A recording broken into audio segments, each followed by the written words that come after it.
Alhamdulillah wassalatu wassalamu ala Rasulillah ya ba'd. Rabbi shrah li sadri wa yassir li amri wahlul 'uqdatam min lisani yafqahu qawli. Allahumma 'allimna ma yanfa'una wanfa'na bima 'allamtana. Allahumma hdina wahdina waj'alna sababan wa sabilan liman ihtada. Cek.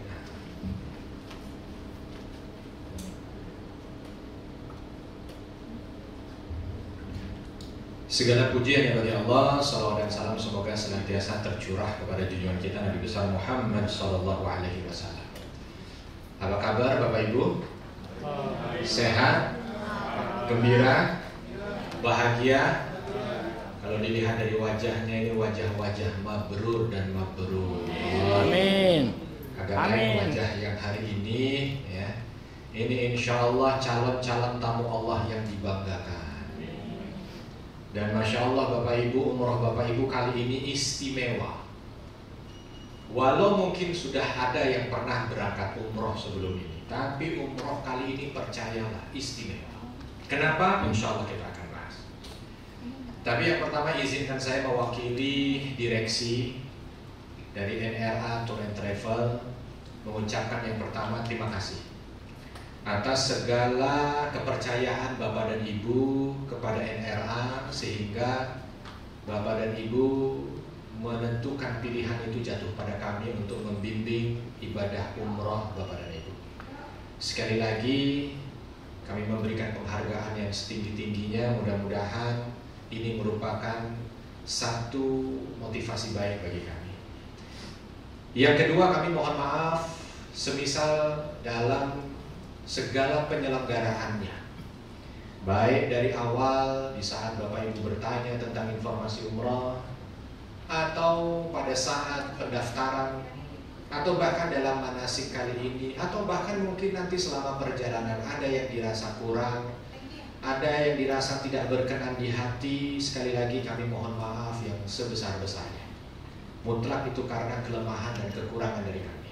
Insya Allah segala masukan, nasihat yang baik yang datang dari Bapak dan Ibu mudah-mudahan menjadi salah satu sumber kebaikan dalam pelayanan kami kepada jamaah-jamaah berikutnya. Dan berikutnya juga insya Allah Bapak dan Ibu kita akan bersama ini selama kurang lebih 9 hari perjalanan ke depan. Inilah dia saudara-saudara kita, inilah dia teman-teman dekat kita yang akan membersamai kita dalam perjalanan ibadah kali ini. Tadi di awal saya sampaikan ibadah umroh kali ini menjadi istimewa Bapak dan Ibu, karena yang pertama Bapak dan Ibu akan umroh di bulan Rajab. Yang tentu bulan Rajab ini memiliki keistimewaan dibanding dengan bulan yang lain. Yang pertama ketika Allah Subhanahu wa taala menyampaikan tentang kedudukan bulan di sisi Allah. Inna iddatash syuhuri 'indallahi 12 syahran fi kitabillah.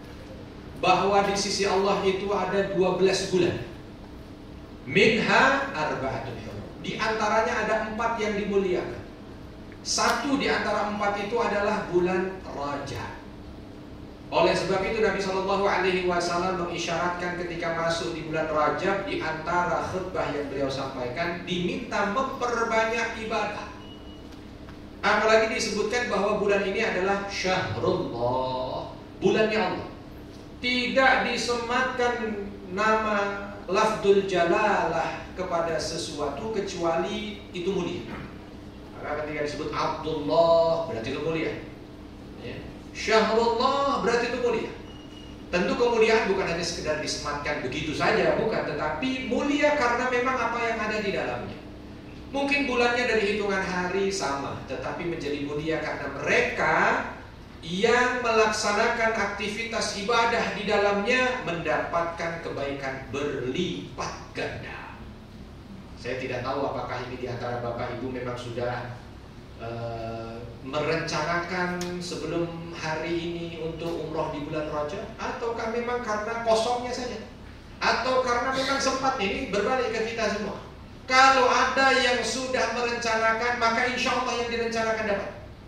Tapi misalkan saya sih gak rencana, Ustaz, saya juga rencananya bukan bulan Rajab, rencananya Februari. Nah, gitu. Kok bertepatan dengan bulan Rajab? Berarti anugerah dari Allah.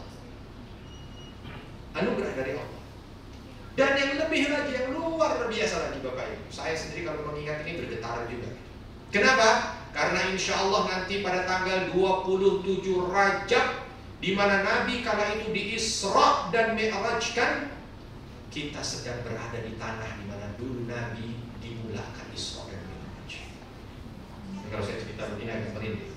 Bukan berlebihan, bukan, tetapi ada momen yang Allah Subhanahu wa Ta'ala seolah ajak kita ke tempat di mana dulu punya saksi sejarah di tanggal yang sama.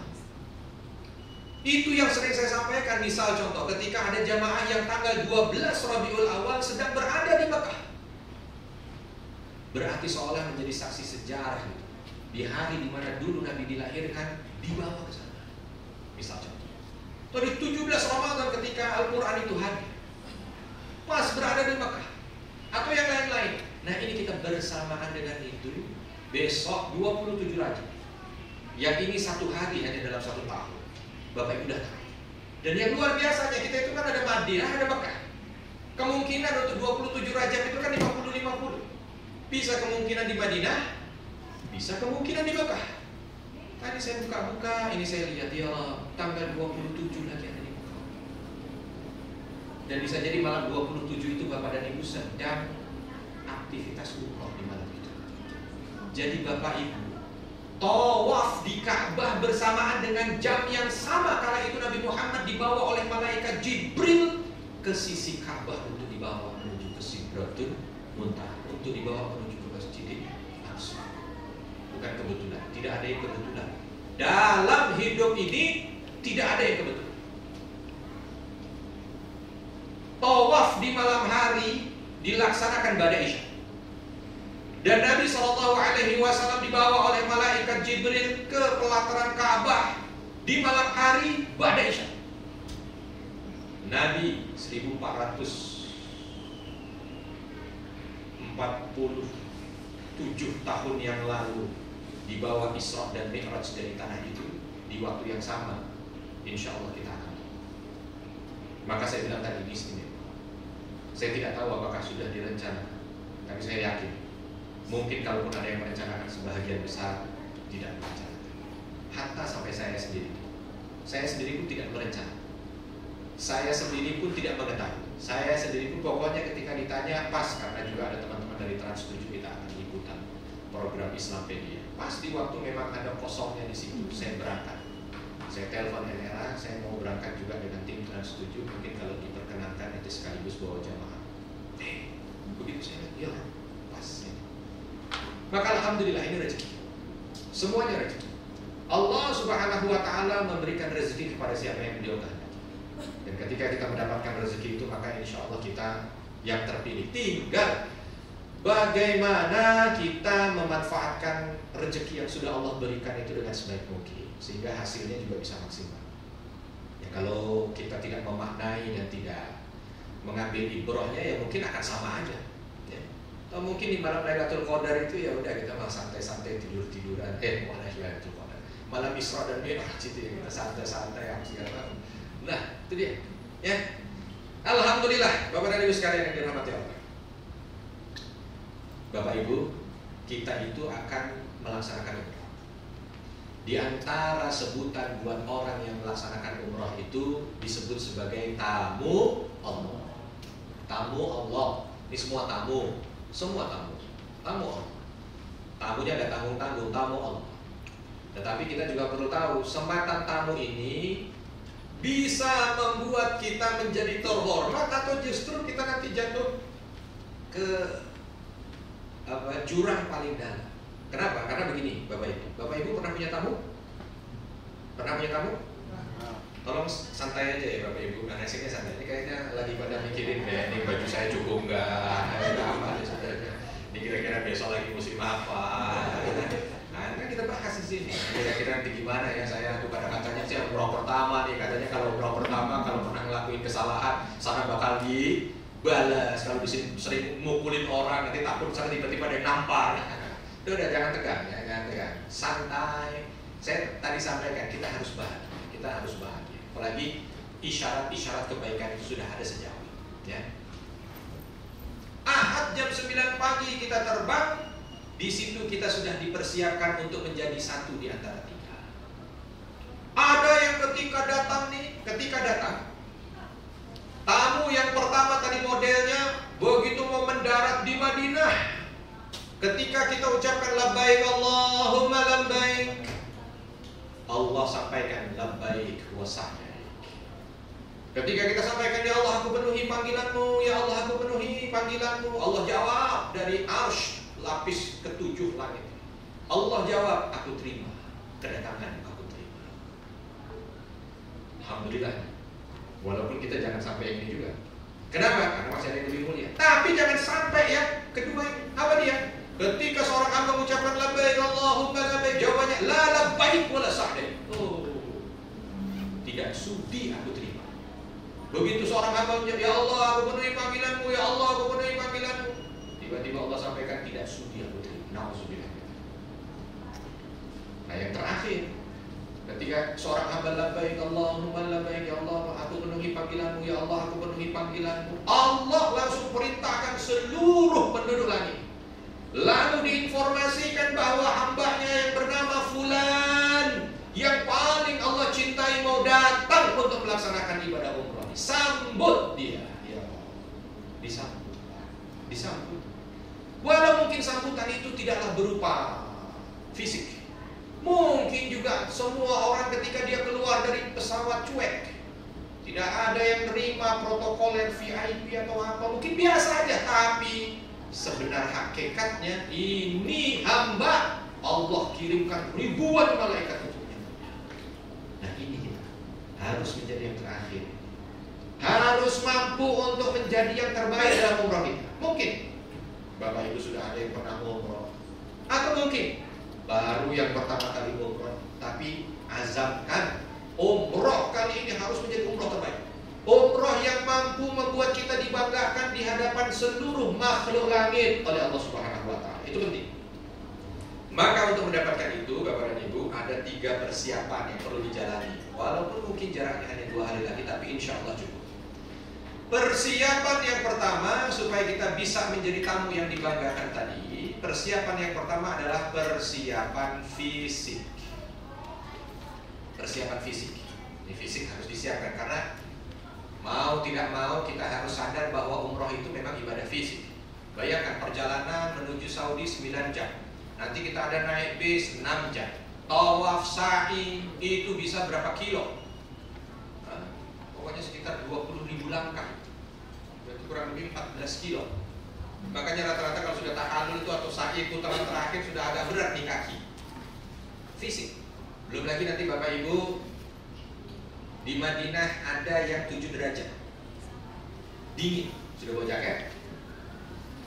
Karena ini saya ada yang bayangannya kalau lagi ke Mekah, ke Madinah, Arab pasti panas. Enggak, Bapak Ibu bukan dapat yang panas. Bapak Ibu lagi dapat dingin. Ini puncak musim dingin, agak mundur sekarang puncak musim dinginnya. Bulan lalu ketika saya berangkat sudah lumayan, tapi ternyata itu belum puncak. Itu saja sudah luar biasa, jamaah sudah pada kedinginan. Jadi jangan lupa bawa jaket ya. Karena di Madinah itu ada 7 derajat. Bapak Ibu ada 7 derajatnya. 7 derajat itu buat orang Indonesia luar biasa. Karena AC di kamar 17 derajat itu udah menggigit. Ini 7 derajat. Belum lagi angin. Kalau di Madinah itu kan anginnya yang bikin kadang-kadang gak kuat. Nah biasanya itu akan dialami di sholat tahajud. Bapak Ibu ini kan kayaknya ahli tahajud semua ya. Kelihatan dari wajahnya ini kelihatan ahli tahajud semuanya kelihatan. Karena ahli tahajud itu ada cirinya, jam segini ada cirinya. Itu nampak dari tanda-tanda. Jadi orang ahli tahajud. Mereka pojok. Nah itu ahli tahajud. Ada yang keluar dari jam 3, jam 4 ya. Walaupun karena musim dingin ya Bapak Ibu, ini persiapan fisik nih. Musim dingin itu biasanya malamnya panjang, siangnya pendek. Jadi jangan heran nanti di sana adzan subuh itu mungkin mendekati jam 6. Maksud saya begini, kadang-kadang tidak melihat jadwal sholat dulu, tiba-tiba jam 2:30 sudah ke masjid hari pertama. Dikira mungkin kayak kita di Indonesia azan subuhnya. Azan subuh di Indonesia aja udah lebih mundur nih sekarang ya kan. Di sana lebih mundur. Udah nungguin lama kok nggak azan.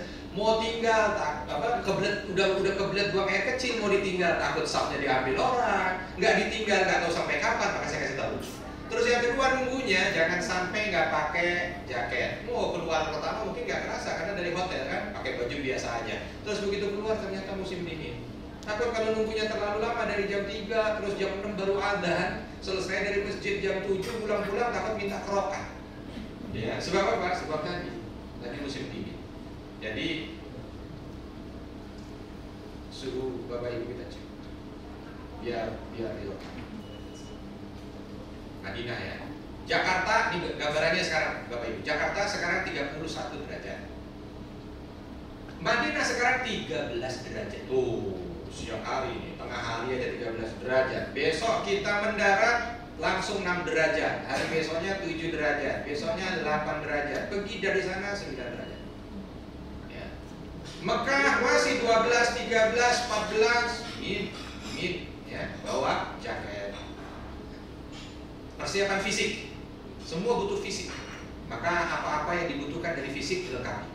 Satu, jaket, mau pakai long john silakan, ya, mau pakai rompi silakan, mau pakai kupluk yang tutup kuping silakan. Nah silakan, pokoknya supaya nyaman saat ibadah. Apalagi nanti ada raudhah kita itu ngantri, saya kasih tahu dulu ya Bapak Ibu. Raudhah kita itu ngantrinya nanti tergantung waktunya dikasih sama pemerintah Saudi. Kalau dapatnya itu ternyata ngantrinya dari jam 4 nih, biasanya ibu-ibu nih ngantri dari jam 4, ngantrinya bukan di dalam masjid, ngantrinya di luar. Bisa masuk kadang-kadang jam 5 atau jam 6, ngantrinya sudah dari jam 4. Kan otomatis bisa kebayang di bawah 7 derajat 2 jam. Kalau bajunya cuma sekedar baju-baju yang kita biasa pakai di Jakarta, kurang. Walau mungkin saya sih baju tipis Ustaz, tapi lemak saya tebal. Iyalah, tapi itu tidak mempengaruhi. Tetap aja. Yang pojok jangan ketawa. Iya, tetap aja. Ya, jadi pakai jaket. Nih, kalau bapak-bapak biasanya ngantri raudhah insya Allah selepas subuh biasanya. Tapi kalau yang ibu-ibu ini perlu diantisipasi. Maka perlu itu persiapan fisik dari awal. Terus juga di antara persiapan fisik, karena kita itu kan beda daerah, beda suasana, beda suhu, beda cuaca. Kalau misalkan Bapak Ibu, memang kita alhamdulillah perjalanan kita ada dokter. Dokter kita, pokoknya ada dokter. Ada dokter.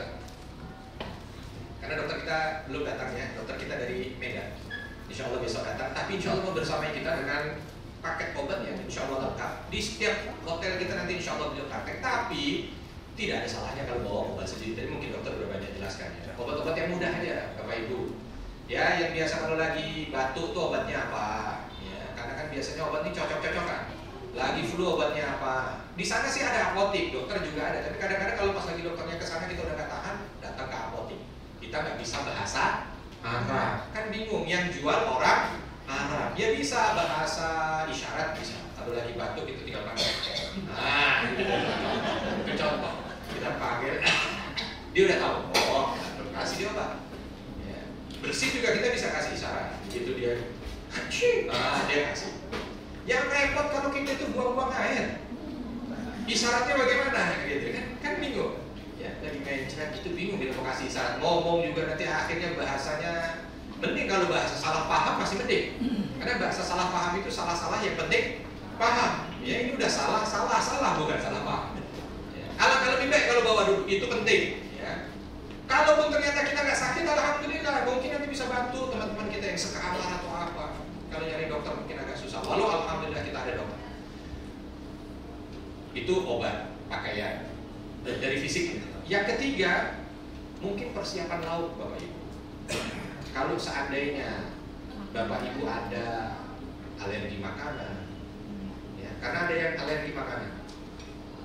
Ini saya punya kru tim Trans 7 ini alergi makanan nih beliau nih, Mas Yuda nih. Ya. Alergi kalau nggak enak dia alergi. Ya. Kalau ada alergi makanan lebih baik. Atau ada makanan yang kadang-kadang susah kan? Mungkin ada yang baru pertama kali berangkat. Jadi kalau makanan Arab ini kurang nyaman, oke bawa sendiri. Ya, ada jamaah saya itu yang bawa paket lengkap makanan, boleh bawa dendeng, bawa rendang, bawa opor, bawa soto, bawa apa lagi, gudeg, ya, dalam bentuk Indomie, ya, ada Indomie rasa soto ayam, Indomie rasa opor, Indomie rasanya, saya sampaikan ini kenapa? Ada jamaah itu yang terhalang ibadahnya karena makanan. Begitu datang, besok kita datang mendarat jam 3 waktu Madinah, ngerasa katanya masih kenyang. Ini banyak kejadian, bahkan terakhir bulan lalu masih begitu. Ya, masih kenyang, Ustaz. Akhirnya apa? Malam melihat makanan mungkin nggak selera. Entah mungkin karena capek atau mungkin makanannya ya lau-lau sana dengan aroma-aroma sana akhirnya nggak selera. Akhirnya apa? Nggak makan. Besok aja lah, insya Allah masih kenyang. Masih oke. Besok pagi, begitu ternyata dapat rodohnya jatah pagi, akhirnya udah terlalu lama di sana, pulang perutnya mungkin gak enak karena masuk angin. Mau makan jadi gak enak. Akhirnya apa? Terlambat lagi mau makan, siang udah muntah-muntah. Ya. Maka alangkah baiknya Bapak dan Ibu sekalian, kalau memang ada, ya dibawa aja. Ya, mau bawa rendang silakan, mau bawa apa, sambel untuk apa? Penyemangat makan kata orang kan. Oh, itu bawa sambel, bawa apa, boleh, nggak ada masalah. Ya. Tuh. Ini persiapan fisik. Ya, kalau saya mau bilang olahraga, udah terlambat ya, tinggal 2 hari lagi olahraga. Udah bismillah, nasib-nasiban aja. Bisa jalan, alhamdulillah, nggak bisa kursi roda banyak di sana ya. Tapi insya Allah. Ya udahlah. Tapi itu yang minimal, yang itu yang kadang-kadang urgent, ya kadang-kadang mungkin juga. Berikutnya persiapan ilmu. Ya. Persiapan hati dulu sebelum ilmu kita akhir. Persiapan hati. Pertama persiapan fisik, yang kedua persiapan hati. Tadi disampaikan bahwa walillahi 'alan nasi hajjul bait. Di antara yang perlu dilakukan dari kewajiban seorang hamba kepada Allah adalah menziarahi Baitullah, bait haji atau umrah. Tapi kalimatnya diawali dengan kalimat walillah, untuk Allah. Saya tidak tahu Bapak Ibu yang hadir di hadapan saya ini memang murni kedatangan ke sana karena Allah atau karena yang lain. Wallahu a'lam. Tetapi saya mengingatkan, saya pribadi saya ingatkan. Kadang-kadang kalau lagi berangkat dengan ustadz yang lain, kita saling mengingatkan. Karena kadang-kadang ada orang yang berangkat ke sana itu niatnya tidak karena Allah. Contoh, kenapa Pak umroh? Ustadz tahu kan, saya pulang pas 14 Februari. Saya capek Ustadz. Oh, saya ini memperbanyak foto di sana supaya nanti siapa pemilih tahu bahwa yang dipilih umroh. Ini berarti kan yang lain. Atau ada mungkin, kenapa umroh Pak? Saya itu nggak enak Ustadz. Saya setiap tahun itu umroh 2 kali. Ini sudah mau haji, sudah mau Ramadan. Orang kampung kan nanti ngomong, kok ini baru sekali tuh, biasanya 2 kali. Dia umroh karena orang kampung. Hati-hati. Kenapa umroh Pak? Nggak enak Ustadz, satu kantor itu yang belum umroh, saya sendiri, saya takut dibilang kafir. Juga karena orang omongan satu kantor. Hati-hati. Yang tugas. Jangan, kenapa berangkat umroh? Disuruh kantor Ustaz, enggak. Atau ada yang kadang-kadang, Ustaz gimana ya Ustaz? Karena ada seorang anak gitu, bukan beberapa tahun yang lalu, dia datang ke saya. Sebenarnya saya lagi mau berangkat umroh Ustaz. Lah, kok berangkat umroh sekarang? Itu siapa yang nemenin ibu saya? Kakak saya pada nggak mau semuanya. Ya udah saya akhirnya berangkat. Lah, jadi terpaksa. Hati-hati untuk menjadi tamu Allah yang dibanggakan. Nomor terakhir tadi kita saya sensitif mau nyebut nomor ini ya, kadang-kadang daripada saya salah ya, saya tidak mau ada unsur-unsur apa. Supaya menjadi tamu yang dibanggakan, pertama ini persiapan hati itu nomor 1. Bagaimana menjadikan hati ini ikhlas lillahi ta'ala. Makanya ketika kita sampaikan labbaik Allahumma labbaik, ya Allah aku penuhi panggilanmu, ya Allah aku penuhi panggilan. Jadi yang kita penuhi ini adalah panggilan Allah. Jaga hati, penting sekali jaga hati. Maka yang dijaga 1, jangan, supaya hati ini tetap terjaga. 1, jangan sombong Bapak Ibu. Sombong ini mulai dari sekarang, setannya sudah banyak di kanan kiri supaya sombong. Pulang dari Manasik gitu. Ketahuan teman satu komplek. Dari mana? Manasik. Besok mau berangkat kelihatan orang. Berangkat jam 6 aja biar gak terlambat. Jangan jam 6 masih pada di dalam rumah. Terus gimana? Jam 7 lah, mereka lagi pada di luar. Jadi kita enak pamitannya. Mau umroh ya? Mau? Aduh gak usah. Takabur, hati-hati. Kadang-kadang nih di bandara bikin kita takabur juga. Kita pesawatnya apa? Garuda, Direct, paling mahal pesawat. Terus lihat sebelah kita sama-sama lagi nunggu. Umrah Pak, umrah. Pesawat apa? Nggak tahu nih namanya apa, Sri Lanka. Dah, emang nyampe? Dah, hati-hati itu. Bahaya. Jaga-jaga, jangan sombong. Kita mau jadi tamu Allah. Nanti begitu turun Madinah gitu juga, bis kita dapat yang bagus, bis lain dapat jelek. Kita langsung dalam hati, kasih. Hati-hati. Atau sebaliknya, ibu bapak dapat bis jelek, nggak usah gerutu, gitu. Udah nasib. Bis lain bagusnya. Hati perlu dijaga. Kadang-kadang begitu juga. Wah, apa sih yang disampaikan? Saya udah pernah, udah sering. Saya di umroh udah ke 7 kali, masih suruh manasik. Ini sudah sampai, nggak mungkin bisa jadi hamba yang dibanggakan kalau dari awal sudah begitu. Maka saya selalu minta jaga hati. Bahkan saya pribadi juga. Saya kalau ada dalam hati ini meremehkan jamaah, itu jamaah banyak tanya, emang dia lebih tahu. Itu aja saya langsung istighfar. Kenapa? Wallahu a'lam, kita di hadapan Allah siapa yang paling mulia, Bapak Ibu? Enggak selalu yang dapat sematan ustadz itu lebih mulia di hadapan Allah di kelompok kita yang akan berangkat besok. Enggak. Juga orang yang sudah bolak-balik umur segala macam tahu ilmunya apa yang enggak, belum tentu. Hati jadi patokannya. Hati. Maka dijaga. Betul-betul ikhlaskan apa yang kita jalani karena Allah. Banyak bersyukur kepada Allah, ya Allah, alhamdulillah. Di tengah keterbatasan engkau masih panggil hamba untuk datang ke sana. Kalau bicara yang berangkat ke sana itu yang paling kaya, banyak orang yang lebih kaya itu, dan kita saat ini yang harusnya dia lebih berhak untuk berangkat. Lalu kita bicara yang lebih sehat, banyak yang lebih sehat dari kita. Di sini juga kelihatan ada yang asam urat, kolesterol gitu kan. Tapi kenapa berangkat? Karena memang semuanya adalah pilihan Allah. Maka nggak ada hak bagi kita untuk sombong. Betul-betul kita ikhlaskan semua karena Allah. Dijaga terus ya sampai di sana. Ini kadang-kadang media sosial ini juga menjadi musuh nih buat kita. Baru mau berangkat aja udah foto dulu. Ceklek, alhamdulillah Soekarno-Hatta. Ya Allah, saya umroh lagi. Ya Allah. Besedih. Mendarat di Madinah ganti status lagi. Alhamdulillah Madinah masih sama seperti yang dulu gitu. Ini pengalaman Bapak Ibu, saya sampaikan. Kalau nggak ada pengalaman saya nggak sampaikan. Ada jamaah itu yang mau tawaf. Itu sampai bilang, Ustaz kita udah mulai tawaf. Ya, udah mulai Pak, sebentar Ustaz mau foto. Saya kira mau ngapain? Mungkin laporan tawaf putaran pertama. Tuh, masuk tawaf putaran kedua, mungkin foto lagi tawaf putaran kedua. Ini kenapa? Mungkin kalau ditanya, Pak jangan, mungkin marah. Nyebut alasannya apa? Ini juga dakwah Ustaz, supaya yang di tanah air dia punya semangat. Betul, nggak salah saya kalau mau dakwah. Tapi hati-hati, itu di antara jurang. Salah kita melangkah tergerus. Karena umroh ini prinsipnya bukan orang yang ketika tawafnya bener saja kan. Bukan ketika orang ketika sa'i dan tahallulnya bener saja kan. Tapi baik itu penting. Baik itu timbulnya dari sini. Ada orang yang mungkin dari desa Pak, Bapak Ibu dari desa belum pernah datang ke sana. Belum pernah datang ke sana. Bahkan dia mau ke sana ngumpulin uang yang enggak sedikit, enggak pendek, lama dia ngumpulin tabung dari hasil mungkin dia jadi buruh taninya. Ilmunya nggak banyak, kalau misalnya cuma ikut, bahkan manasik sekali aja dia belum paham. Ada yang begitu. Begitu datang, Ustaz saya masih belum paham. Mungkin karena keterbatasan. Gak apa-apa, dari bismillah besok ikut aja di belakang.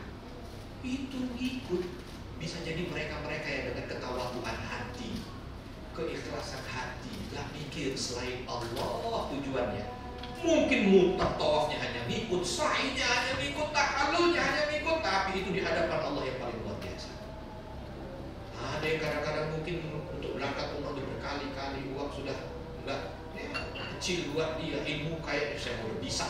Tapi kalimat itu yang mengerdilkan pahalanya. Maka itu yang manasik ini sih prinsipnya.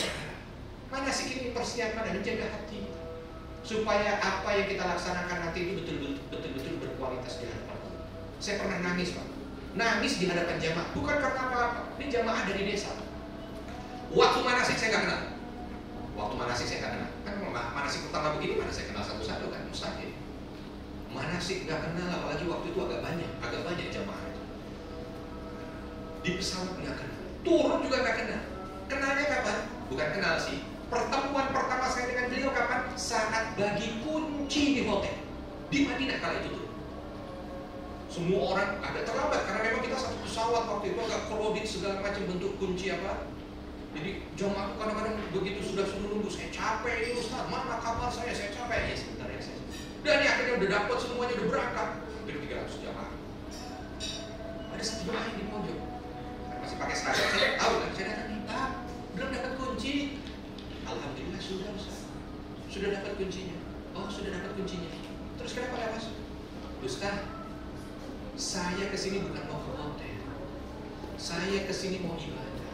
Saya malu, saya sudah istirahat, saya sudah tidur di atas kasur, tapi saya belum ketemu Rasulullah. Minimal tunjukin dulu, Ustaz, tunjukin di mana makam Rasulullah. Biar saya salam dulu ke beliau. Saya bilang, ya Allah, ini luar biasa. Orang di saat ribut, mana kamar saya, mana. Ini enggak. Sambil jalan tuh akhirnya saya tunjukin, ngobrol tuh di situ. Dari daerah, dia bilang saya kesini juga bukan mudah Ustaz, mahal. Walaupun ini paket yang paling murah yang ada di RNA, tapi saya nungguinnya juga panjang, ceritanya panjang juga. Begitu agak dari kejauhan kelihatan ada kubah hijaunya, di bawahnya ada makam Rasulullah. Saya berhentikan, Pak, lihat kubah hijau itu. Lihat tuh Ustaz, saya serem tuh pakai biru.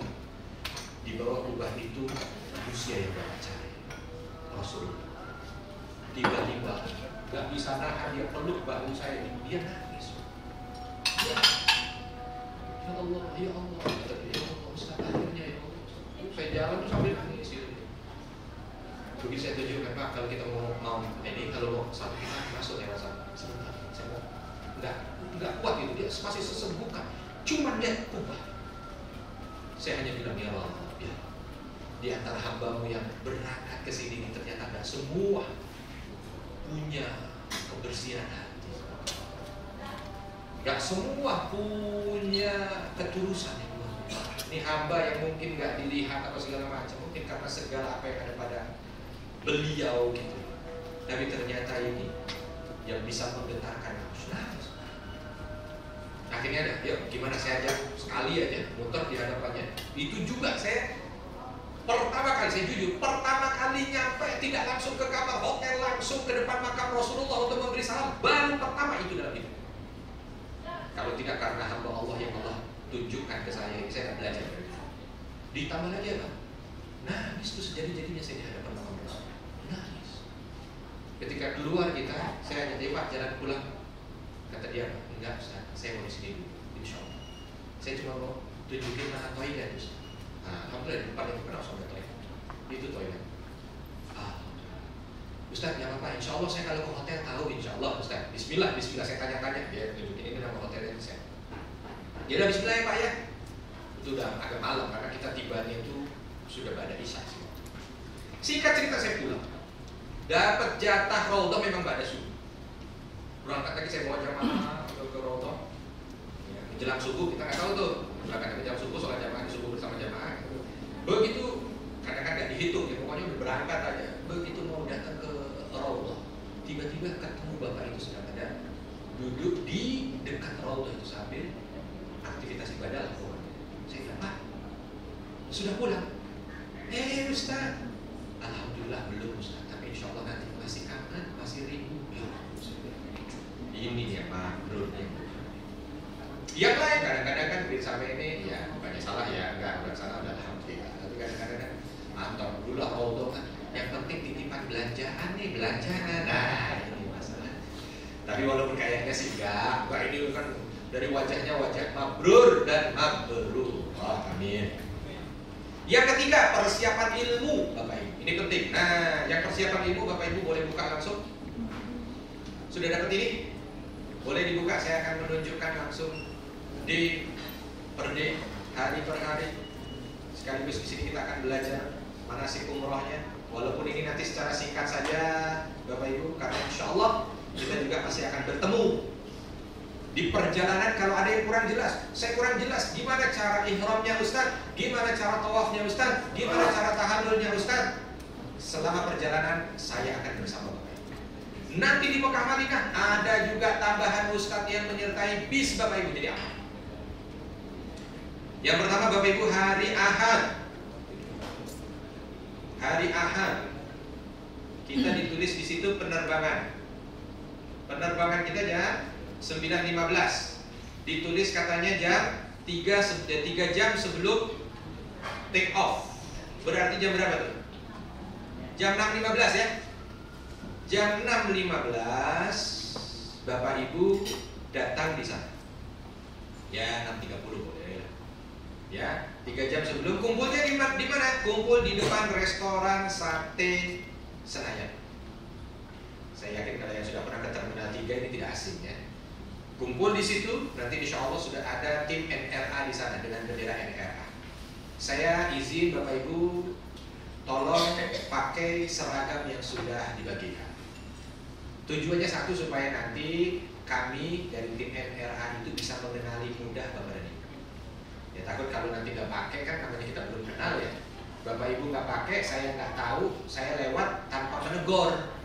Nanti kan setan bisikin di hati, ustadznya sombong. Ada jamaahnya di sini diem aja. Nah, bukan sombong, tapi kan ustadznya nggak tahu. Ya, nggak. Tapi kalau pakai seragam, insya Allah. Tapi juga jangan nanti yang nganter pakai seragam ya Pak ya. Karena kejadian juga ini saya. Mungkin ya Allah itu malah ada satu jamaah. Kita udah sibuk mau masuk, ada satu jamaah yang justru ke arah parkiran Pak. Kan saya spot jantung ini kalau kesana jauh ini pesawat saya kejar. Kecil-kecil. Begitu udah dikejar, Pak, malah mau kemana? Mau parkiran Ustaz, ngambil mobil. Lah kenapa ngambil mobil? Mau pulang. Lo mau pulang? Masuk, mau berangkat. Saya nggak berangkat Ustaz, saya nganter. Oh, nganter. Coba. Tapi bawa seragam. Nah itu lagi ya. Tolong ya. Kalau yang nganter dan yang nganter juga pernah pakai NRA, nggak perlu bawa seragam. Supaya nanti tidak menimbulkan ya di prank gitu ya. Nah, tapi yang berangkat pakai supaya nanti tahu. Oh, nanti kalau yang ini izin saya mesti ya nyapa lah walaupun tidak. Assalamualaikum Bapak Ibu, gimana Pak, ada yang kurang segala macam. Saya juga mungkin kalau Bapak Ibu lupa dengan wajah saya aman, saya karena besok pakai seragam NRA juga. Jadi nanti kalau ada apa-apa Bapak Ibu bisa datang. Ya, itu satu. Yang kedua, Bapak Ibu karena kita itu berangkat jam 9.15 pesawat terbang take off. Jadi ada kemungkinan karena kita juga sampai di sana jam 15 waktu Madinah ya. Ada kemungkinan kita sholat duhur itu kan sudah di pesawat. Jadi Bapak dan Ibu harap ketika naik pesawat sudah dalam kondisi punya wudhu. Dalam kondisi punya wudhu.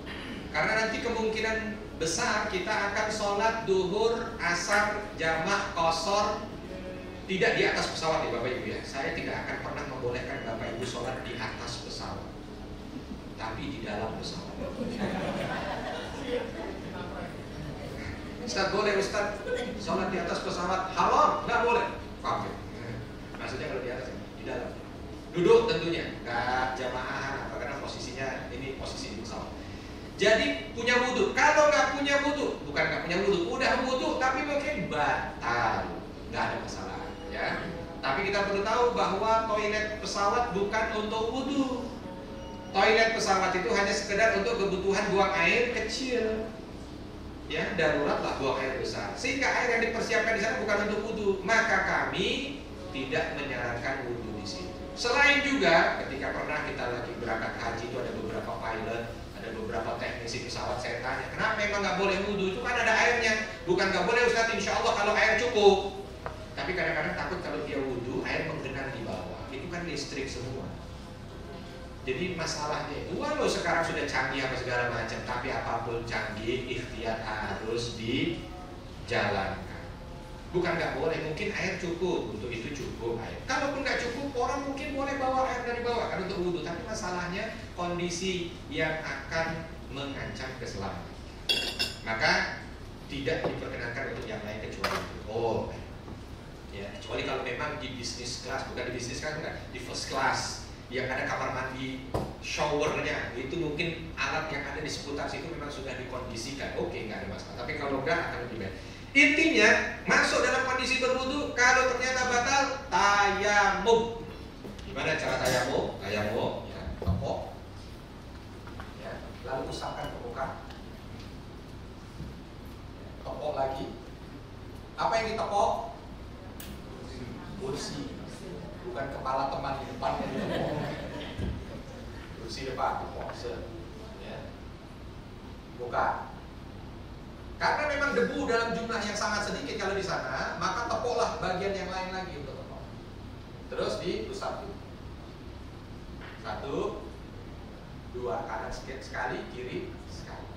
Dah. Kumur-kumur nggak perlu. Mana kumur-kumur? Jadi hanya muka dan tangan. Selepas itu sholat. Kalau sholat kasih tahu kanan kirinya, Bapak Ibu. Kadang-kadang orang kita ini sholat malu-malu, padahal yang jelas mau umroh. Jadi begitu sholat dia follow. Pas lagi pramugari lewat nawarin makan. Udah rakaat terakhir tinggal mau salat. Ditanya sama pramugari, daging apa ayam Pak? Ayam. Ya. Ngomong sama kanan kiri. Pak ya, saya mau sholat. Boleh nggak perlu juga sombong. Mana Bapak buka, saya mau sholat. Mau ngapain? Kanan kiri aja. Takbir biasa aja. Allahu Akbar berdosa. Allah. Yang penting kanan kiri tahu. Kalau ada apa-apa, ini nanti kasih tahu. Ada orang mau kasih tahu, ada orang mau lewat, tadi sholat. Ya. Duhur 2 rakaat. Habis itu tayamum lagi. Karena satu tayamum hanya untuk satu sholat. Tayamum lagi, jangan satu tayamum terus sholat. Tayamum seperti yang tadi baru sholat lagi asar 2 rakaat. Kenapa saya sholat ambil opsi yang di pesawat? Karena kalau kita mau sholat nanti di Madinah mungkin bisa, tapi tidak jamin. Karena kita mendarat jam 3. Keluar imigrasi apa segala macam dengan segala proses yang ada di Saudi dalam tanda kutip. Ya, di Saudi ini agak lain, Pak. Kalau mungkin tempat-tempat lain sudah mulai maju sekarang, imigrasi sudah mulai senyum. Ya. Kalau Saudi kan masih cemburu. Kita bisa tanggal berapa? Alhamdulillah bukan akhir bulan. Kalau akhir bulan ya cerita. Lu serius sih kalau mau foto aja. Jadi maju mundur. Karena mungkin sama-sama bisa bahasa Indonesia karena jamaah. Ini apa? Besok kan ada ini nih, cap jari nih. Ini saya kasih tahu supaya nggak kaget aja. Berkali-kali dilap-lap berkali-kali. Ada yang disalahin jarinya. Maksudnya disalahin jarinya? Bukan jarinya nih, alatnya yang salah. Maksudnya jarinya disalahin. Tapi begitulah. Artinya kita nggak cepat. Ya, bisa jadi mungkin agak lama, maka akan lebih aman kalau kita selalu bersama. Naik pesawat sudah mendarat jam itu langsung. Begitu mendarat kita alhamdulillah Bapak Ibu naiknya direct, tidak perlu transit. Alhamdulillah. Tidak capek. Turun langsung imigrasi. Madinah alhamdulillah imigrasi relatif nyaman. Ya, mungkin kalau dibanding Jeddah, Madinah relatif nyaman. Jadi sampai langsung aja ke imigrasi. Gak usah nunggu Ustaz. Saya Bapak Ibu mohon maaf belakangan. Sebab fungsi saya nanti dokter mungkin di depan atau mungkin di balik, tapi intinya ada kemungkinan saya di belakang untuk nyapu. Janganlah sampai saya pastikan semua keluar. Karena kan Bapak Ibu bisa bahasa Arab? Kan enggak? Kadang-kadang nanti kan ada butuh jamaah yang diterjemahkan. Ustaz maksudnya apa? Ustaz maksudnya? Saya pernah cuma hanya sekedar menjelaskan nama seorang jamaah. Ada jamaah itu namanya Maisaroh. Siti Maisaroh. Laki apa perempuan? Maisaroh di Indonesia ini perempuan. Tapi Bapak Ibu perlu tahu Maisaroh di Arab itu nama laki. Nama laki-laki. Maka begitu dia Maisaroh, kok pakai jilbab, kaget dia. Panjang itu saya jelaskan. Ya walaupun akhirnya diperbolehkan, tapi itu kasus kecil. Ya. Atau mungkin yang lain-lain. Maka saya biasanya belakangan. Sampai sana belakangan Bapak Ibu. Sampai di sana tunggu informasi. Apakah koper besar dibawa atau koper besar ditinggal? Saya tidak bisa pastikan. Berkali-kali selalu saja berbeda. Keberangkatan terakhir bulan lalu saya sudah sampaikan, karena bulan sebelumnya semua koper dibawa sendiri. Maka waktu manasik bulan lalu saya sampaikan Koper Bapak Ibu bisa bawa sendiri-sendiri. Begitu turun ternyata nggak boleh, suruh nunggu. Koper ditaruh semuanya, jamaah keluarga pakai koper. Karena ada porter. Nah, jadi saya tidak bisa pastikan di mana. Nanti sampai di sana kita yang akan aba-aba. Kalau ada informasi Bapak Ibu koper bawa, bawa. Bapak Ibu koper kecilnya yang dibawa saja, yang lain tinggal. Bapak Ibu koper semua tinggal, kita keluar orang karena ada porter. Gitu. Tidak bisa dipastikan dengan satu ya Bapak Ibu, saya sampaikan di sini supaya nanti tidak salah di sana. Ya. Berikutnya begitu sampai keluar, keluar kita langsung bis. Setelah itu kita akan dibawa langsung ke hotel, nginep di situ, ya. Nginep tidur di situ. Habis itu hari Senin kita akan ada ke Raudhah. Untuk jam juga belum bisa dipastikan kapan. Nanti tergantung izin dari pihak masjid. Karena sekarang kita harus pakai izin, ya, pakai tasrih, izin yang dikeluarkan dari pihak sana. Nanti akan ke Raudhah, akan ziarah makam Rasul, akan ke makam Baqi dan sebagainya. Hari Selasa Bapak Ibu akan city tour. City tour kita akan ke Masjid Quba. Karena pertama ini ada Masjid Quba di hari Selasa Bapak Ibu. Tolong di hari Selasa itu Bapak Ibu ketika ingin berangkat city tour di hari Selasa, boleh di note di situ. Sebelum berangkat wudu dulu di kamar. Kenapa? Supaya dapat keutamaan ini. Nabi SAW menyampaikan, barang siapa yang berangkat ke Masjid Quba dan sudah wudu dari rumahnya, lalu sampai di Masjid Quba sholat 2 rakaat, maka dia dapat pahala umroh sempurna. Insya Allah ya. Ya tentu kita nggak mungkin wudu dari rumah kita di Indonesia, tapi minimal yang menjadi perwakilan tempat tinggal kita di sana adalah hotel. Wudu dari hotel. Dinotin supaya apa? Ya nggak apa-apa juga mau nggak wudu di hotel tapi nggak dapat keutamaan yang tadi disampaikan. Supaya runut itu sempurna semua, dapat pahala umroh, maka wudu di hotel. Terus nanti kita akan Masjid Quba, ada sholat 2 rakaat. Lalu setelah itu kita akan ke kebun korma. Kebun korma nggak ada ibadahnya, Bapak Ibu ya. Karena ada jamaah, Ustaz kalau di sini kita sholat apa? Nggak ada sholat. Ya. Kita di sini ada belanja, di situ belanja. Habis itu kita ke Jabal Uhud, terus ke Qiblatain, Khandaq dan sebagainya. Insya Allah segala apa yang ada dari sejarah dan aktivitas dari tempat ini kita akan cerita selama perjalanan. Nah, hari Rabu menjadi penting Bapak Ibu. Hari Rabu, kenapa penting? Karena hari Rabu ini menjadi inti ibadah kita. Umroh, hari Rabu ini kita akan umroh. Hari Rabu kita lihat di situ ada ihram. Hari Rabu ini ibadah inti. Dan rukun pertama dari umroh itu adalah ihram. Jadi hari Rabu kita bikin per jam. Jam 10, gampangnya begitu ya. Kita udah mulai persiapan. Apa yang dilakukan jam 10 pagi hari Rabu? Nih, potong dan bersihkan kuku. Kuku dipotong. Ya. Karena nanti termasuk larangan di dalam ihram kita itu motek-motek kuku, mungkin gigit-gigit kuku atau apalah ya. Maka untuk amannya potong, ya, bersihkan. Terus rambut-rambut mungkin yang perlu dirapikan. Mana? Rapilah. Iya.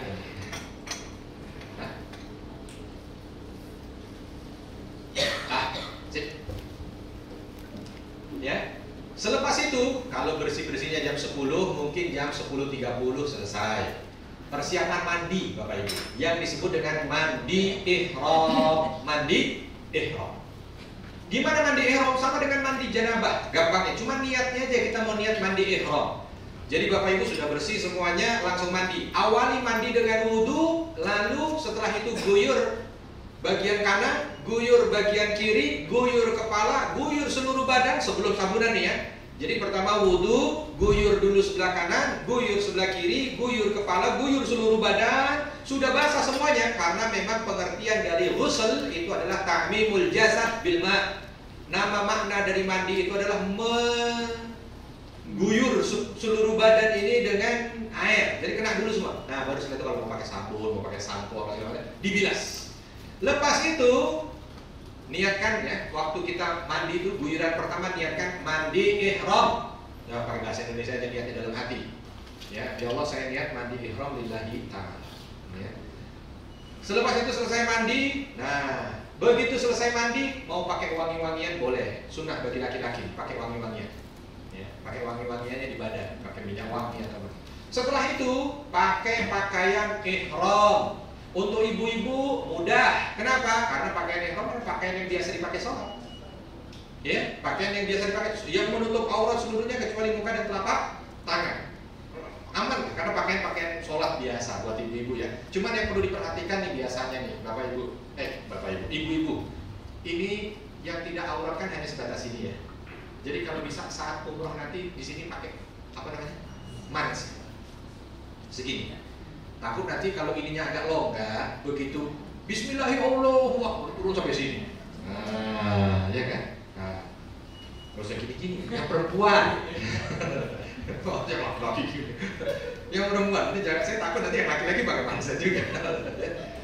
Itu ya, pakai manset. Nih. Terus apalagi biasa dulu. Nih, perhatikan ini anak rambut kadang-kadang keluar. Jadi pakai yang enak nih dalamannya. Dalaman yang enak yang nggak ke belakang-belakang. Ini kadang-kadang kalau udah perjalanan bis 6 jam, ini nyari dalaman gila kemana ini, kemana udah di belakang. Nah, kenapa? Karena ini ke belakang-belakang. Ustaz tahu aja, ya karena memang itu jamaah gitu kan. Kalau nggak jamaah saya juga nggak tahu. Jadi belajar dari jamaah juga, supaya nggak keluar-keluar ini segala macam. Terus yang nyaman, ya jilbabnya mungkin yang nyaman ini yang nggak perlu untuk dibenerin terus-terusan apa segala macam. Ini udah yang nyaman aja. Terus khusus untuk ibu-ibu kalau sudah pakai semuanya yang menutup segala macam, kaos kaki jangan lupa. Tidak usah pakai kosmetik yang terlalu berlebih. Kita bukan mau kondangan, ya kita mau ibadah. Boleh lah supaya nggak terlalu kelihatan pucat, ya silakan. Tapi yang normal aja. Tapi kalau nggak sama sekali juga, alhamdulillah insya Allah nanti wudhu kita itu bagus, ya akan membuat kita lebih mudah di mata. Habis ini kita akan menuju ke Bir Ali, Dzul Hulaifah untuk mikot. Ini belum mulai kita, ihram belum mulai, hanya pakai pakaiannya dulu. Mulai ihramnya kapan? Saat nanti. Ingat, jam 10, jam 11 sudah pakai pakaian begini, Bapak Ibu sudah pakai pakaian begini. Hari Rabu langsung ke masjid. Hari Rabu ke masjid. Di masjid tolong sebelum sholat duhur, ya 10 menit kalau boleh bagus sebelum adzan. Ngapain? Begitu sampai masjid, sholat sunnah ihram 2 rakaat. Sholat sunnah ihram. Niat sholat sunnah ihram. Habis itu kita akan sholat duhur bersama dengan imam. Tapi karena nanti kita juga akan perjalanan, maka jamak. Setelah assalamualaikum kita ikut dengan imam, sholat kita asar.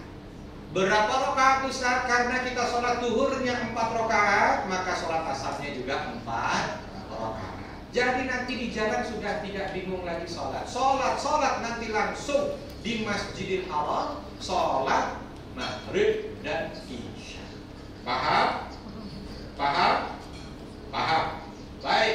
Dah nih, kita kan ke masjid udah pakai ini hari Rabu. Lihat jadwal di hari Rabu. Hari Rabu kita udah pakai ini. Hari Rabu kita sholat sunnah ihram sebelum duhur. Sholat duhur, habis itu sholat asar. Selepas itu langsung makan siang, terus ke bis. Jadi makan siang sudah pakai ini nih. Makan siang terus ke bis. Di bis kita akan jalan. Jalan kemana namanya? Pertama kita akan jalan ke Mekah, tapi pertama kita akan mampir di Bir Ali, Dzul Hulaifah, tempat yang menjadi mikot kita. Turun di situ kita nggak ngapa-ngapain, hanya sholat tahiyatul masjid saja terus langsung naik ke bis. Nah, di sini Bapak Ibu, di bis ini kita dimulai niat. Nanti Bapak Ibu akan dibimbing. Ayo Bapak Ibu bersama lafadzkan niat. Labbaik Allahumma umratan nawaitu al-umrata wa aqramtu biha lillahi ta'ala. Nah, mulai dari situ tuh yang bawah, larangan selama ihram berjalan. Selama kita dari niat itu sampai nanti selesai ihram, sampai nanti selesai umrah, sampai selesai umrah tahallul, maka tidak boleh potong kuku, tidak boleh cabut rambut, tidak boleh pakai wangi-wangian, tidak boleh nutup kepala. Kalau ternyata di bis dapat AC yang dingin, nggak boleh begini. Buat bapak-bapak tidak boleh nutup kepala. Kalau wangi-wangian semua laki-laki wanita tidak boleh. Ya, memotong kuku laki-laki wanita nggak boleh, mencabut rambut atau bulu laki-laki wanita nggak boleh, memakai wangian laki-laki wanita nggak boleh. Kalau mau pakai harus tadi yang sebelum niat. Sebelum niat yang tadi labbaik Allahumma. Nutup kepala hanya laki-laki. Di atas. Nutup muka makruh buat wanita. Ya, kalau ini nggak ada yang cadaran jadi nggak usah ditutup. Tidak bermake up. Terus tidak boleh pakai pakaian berjahit buat laki-laki. Maka sudah dari awal tadi semua pakaian dalam copot. Tidak boleh bertengkar, berdebat, berkata jorok, porno nggak boleh. Tidak boleh melakukan hubungan suami istri, tidak boleh mencabut tanaman atau tidak boleh membunuh binatang. Larangan ini dijalankan sampai kapan? Sampai kita tahallul selesai sa'i. Lanjut. Nah, habis itu kita sampai hotel, Bapak Ibu. Sampai di hotel mungkin jam 8 malam. Kita tidak langsung tawaf, kita akan check in hotel, masuk kamar. Habis itu makan malam, baru kita akan melaksanakan tawaf. Langsung, nggak besok pagi, nggak tidur dulu, langsung. Tapi mungkin kita akan awali dengan sholat maghrib dan isya. Kita akan sholat maghrib, sholat isya. Selepas itu kita akan, selepas sholat maghrib dan sholat isya, langsung kita akan tawaf. Apa itu tawaf? Tawaf adalah rukun kedua umroh. Rukun pertama ihram, niat yang tadi saya sampaikan. Rukun yang kedua tawaf, muter Ka'bah 7 kali, Ka'bah di sebelah kiri. Jadi muternya begini. Ya. Ka'bah sebelah kiri. Ustaz, boleh nggak kita berbeda dengan ini? Bukan saatnya berbeda. Ya, ikut yang lain semua. Terus buat bapak-bapak, ini ihram tidak seperti itu lagi. Nah, posisinya apa nih? Lengan kanan diperlihatkan, hanya tawaf saja. Nanti sa'i udah ditutup lagi. Karena memang Nabi begitu. Ya pakai alasan, Ustaz, saya fitness yang jadi kiri, terserah. Kanan ini, Ustaz, kanan ada tato, terserah. Ya. Kalau tutup ya udah tutup aja. Kalau memang tatonya, karena dulu pernah ada jamaah sini tatoan. Tatoan dua-duanya tatoan, cuman yang di sini agak nggak senonoh gambar. Yang di sini agak senonoh, padahal tato ya sama aja. Tapi kata, gimana Ustaz? Kalau mau dibuka ya buka, kalau nggak tutup semua. Enggak, saya mau ikut sunnah. Memang udah tobat. Sunnahnya bagaimana? Sunnahnya begini. Ya udah kalau gitu kan, tutup aja, udah tutup. Nggak kelihatan kalau ditutup kan. Cuman mungkin waktu tawaf dia terlalu khusyuk, lepas ada orang Arab. Haram, haram. Nabi muter haram, iya haram. Premannya keluar lagi. Begitu udah beberapa kali diingetin haram, iya gua tahu haram. Oh, apa sabar. Mungkin saya suruh tutup aja semua. Nah, sekarang sih nggak tahu ada yang tapi apapun tutup. Apa yang dibuka sih? Tawaf. Tawaf itu 7 kali, mulai dari Hajar Aswad diakhiri di Hajar Aswad. Doa. Ada yang belum hafal doanya?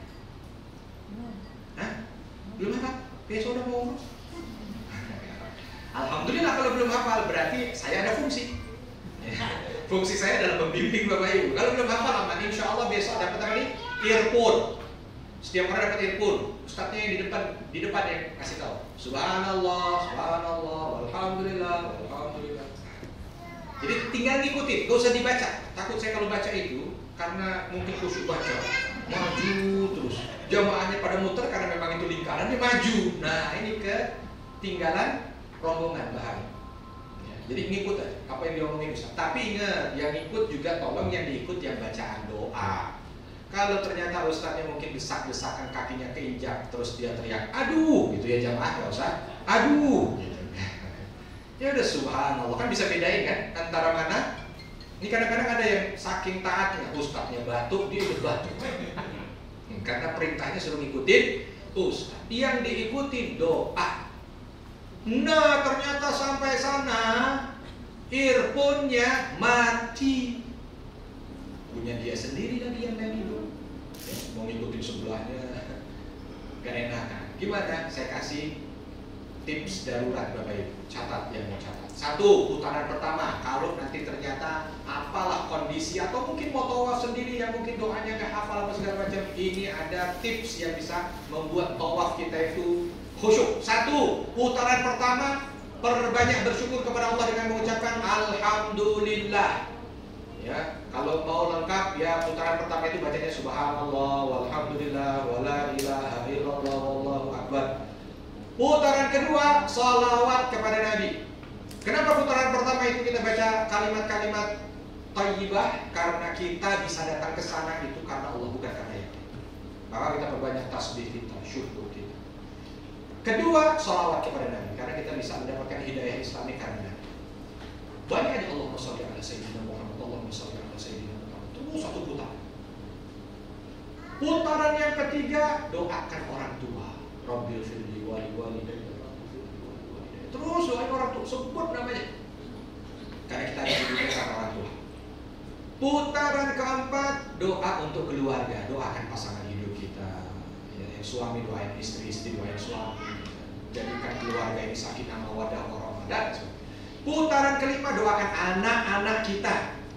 Ya Allah, jadikan anak-anak hamba anak yang soleh dan soleh. Sebut namanya di putaran tawaf itu satu-satu. Putaran keenam untuk keluarga besar. Mungkin ada yang buat kakaknya, adiknya, pamannya, bibinya. Putaran ketujuh, putaran keenam ini untuk itu dan untuk guru-guru. Ya, mungkin juga kan karena mungkin panjang semua keluarga udah. Guru-guru yang pernah ngajarin kita doakan di putaran keenam. Putaran ketujuh buat yang mungkin nitip-nitip. Ya, kan ada titik doain ya, titik doain ya. Kalau udah diiyain, hati-hati, itu amanah. Jangan cuma diiyain tapi sampai sana nggak didoain. Nah, kalau terima amanah itu berarti doakan di sana. Nah, tempatnya di situ, putaran ketujuh. Begitu masuk putaran ketujuh, buka catatan titipan doa. Ya Allah, semua yang tertera ini ya Allah. Amin. Nah, selesai. Ya kan, karena nggak mungkin baca satu-satu. Doa buat bangsa, di putaran ketujuh itu doakan bangsa kita ini. Jangan lupa kita hidup di sini, besar di sini, berkarya di sini. Doakan bangsa ini tetap menjadi bangsa yang berdaulat di Batul Warabbun. Selesai, nanti kita akan sholat.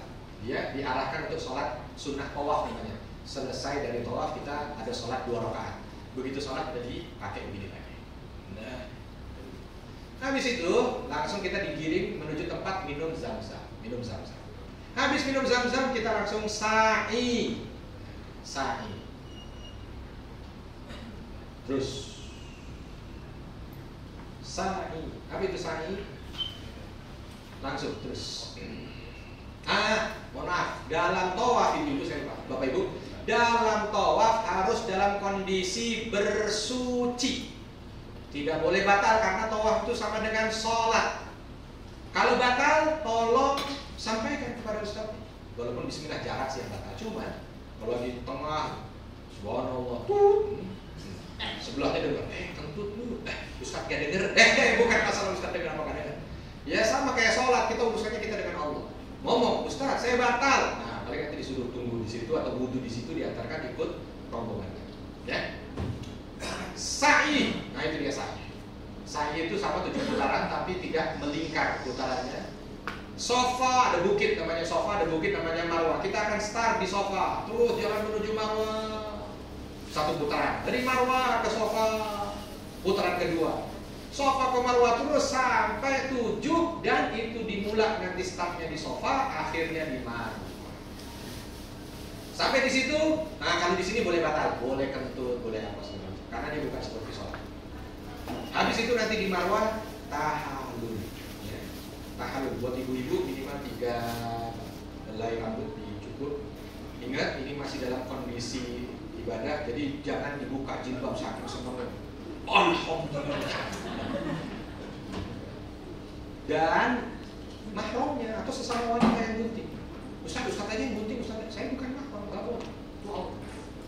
Ya, mojok di sana. Mungkin sama suaminya, mungkin sama anaknya, mungkin sesama wanita. Nah, yang laki-laki boleh potong situ. Kalau selepas itu mau gundul, bagus lagi karena didoakan buat mereka yang gundul, didoakan oleh Nabi 3 kali. Selesai itu, selesai umrah kita selesai tahallul. Selepas itu kita tinggal besok-besoknya mengikuti jadwal hari Kamis, memperbanyak ibadah. Hari Jumat kita sholat Jumat, hari Sabtu kita city tour, ya, memperbanyak ibadah lagi. Dan hari Ahad insya Allah kita pulang ke Indonesia. Senin sampai 13 istirahat, 14 kita nyoblos.